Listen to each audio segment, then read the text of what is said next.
Just what you love to see here for the Vancouver Canucks.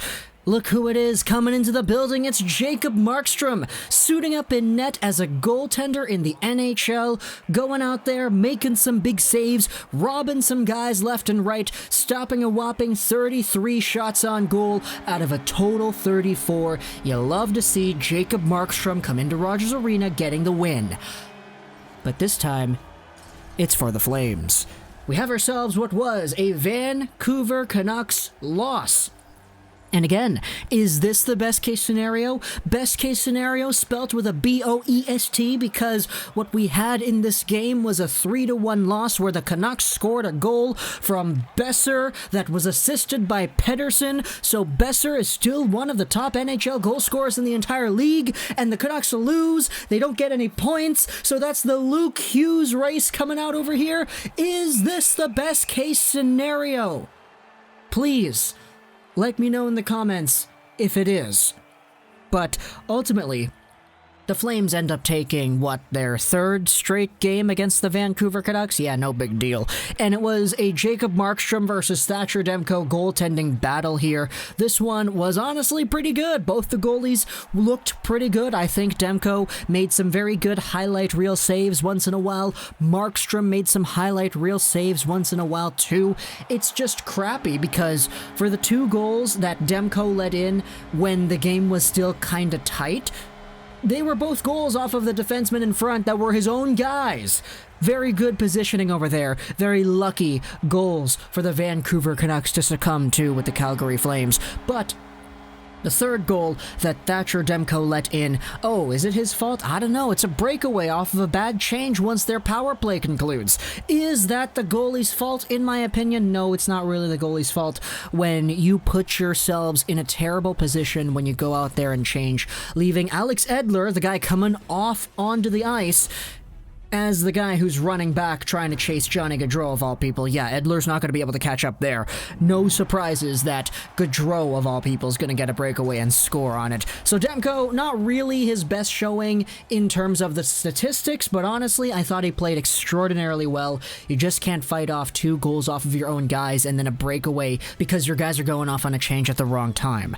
As for Jacob Markstrom, though, this guy absolutely robbed the Canucks a few times as well. Vancouver had a whole bunch of great scoring chances, really nice chemistry plays with Miller and Pettersson and all that stuff. You saw Höglander doing some very good things as well, but Markstrom, as we know Jacob Markstrom can be, was the absolute robber in this scenario.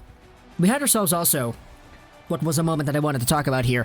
The tribute video done for Jacob Markstrom, Chris Tanev, and Josh Leivo. It's almost like Markstrom and Tanev kind of knew it was happening because Jacob Markstrom went over to Tanev the entire time the video was rolling, and he stood in front of him, not really looking up. He's just kind of looking towards the bench, and you could see the camera trying to look at what the reactions were to Tanev and Marky, but nah, Marky wasn't giving it to anybody. I don't know if that's a move just to spite the Vancouver Canucks and the fan base. It's probably not. It's mostly just, in my opinion, a situation where they're like, okay, there's this tribute going on for me right now, but you know what?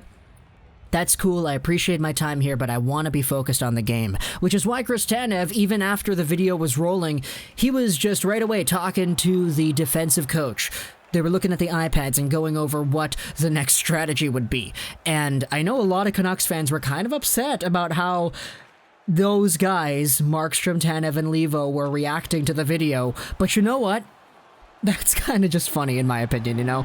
I don't really think they owe it to anybody to pay their respects and, you know, just kind of look up at the, what's it called, the Jumbotron? Titantron's WWE. Jumbotron the entire time and, like, sob their eyes out. Yeah, I don't really think that's realistic. So the way it went down, it was just kind of funny. Jacob Markstrom kind of doing everything he can to not really give the media any ounce of, let's just say, vulnerability by watching that kind of video, that tribute that the Canucks laid out for him. But instead, it looked like it worked because he didn't get distracted, nor did Tanev, nor did Leivo. They all looked very effective. Tanev was out there making good plays, blocking shots, deflecting Brock Boeser chances out in front, as we know Chris Tanev is able to do.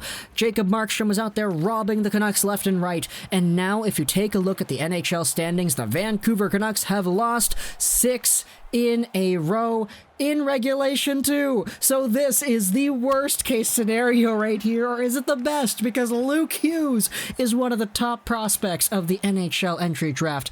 The Canucks are now second last in the North. They're only ahead of Ottawa by 7 points too.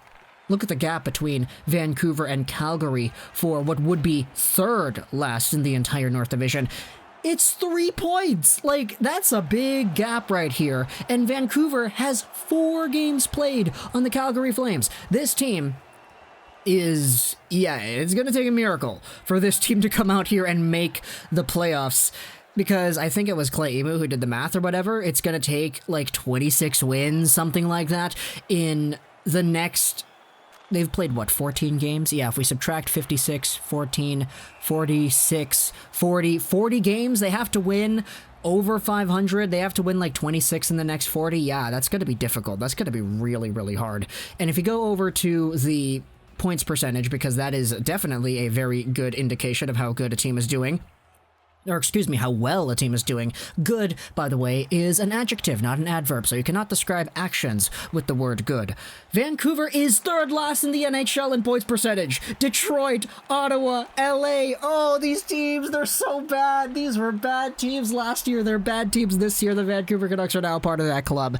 Oh, the agony. The only reason they're up there in the points is because they have 17 games played, which I will say probably has contributed to a big bulk of the Vancouver Canucks fatigue over the past few games, or the past 17 games, because the last break they had yesterday and the day before that, it was the first time the entire season we've had a 2-day break for Vancouver Canucks hockey, and they haven't been practicing, they haven't had the time to do so, strict quarantine, regulation, social distancing, and all that stuff. This team has been put in the worst case scenario by the NHL fate and the entire hockey gods among us, but no big deal, right? No big deal. They're still going to come out here and make the playoffs, win 26 out of the next 40, and be good to compete for the Stanley Cup, right? Right? That was the plan. That was what they wanted to do. Come back here, be better than they were last year, which was a second-round caliber team, 10 minutes away from being a Western Conference finalist team. Yeah, they're totally able to do that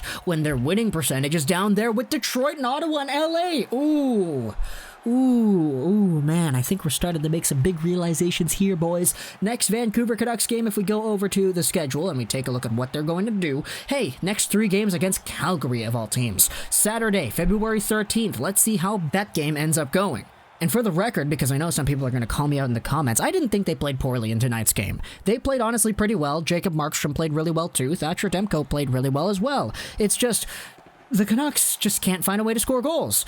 And the only goal they did score on Jacob Markstrom was kind of a give-me. It was a dunk. It was the puck is right there in front of the net, and nobody can see it. Markstrom doesn't know where it is. He thinks he has it. He's wondering why the whistle's not blowing. So Boeser, who is right there, just kind of looks at it. He's like, oh, the puck's right there. Boop, it's in the net. Boom, it's in. And yeah, they can't score any real goals anymore. Oh boy, it feels really great to be a Canucks fan, right? Let me know in the comments what you thought about this game. I'm kind of done talking about this. I hope you enjoyed this. This is our show 99. And bye.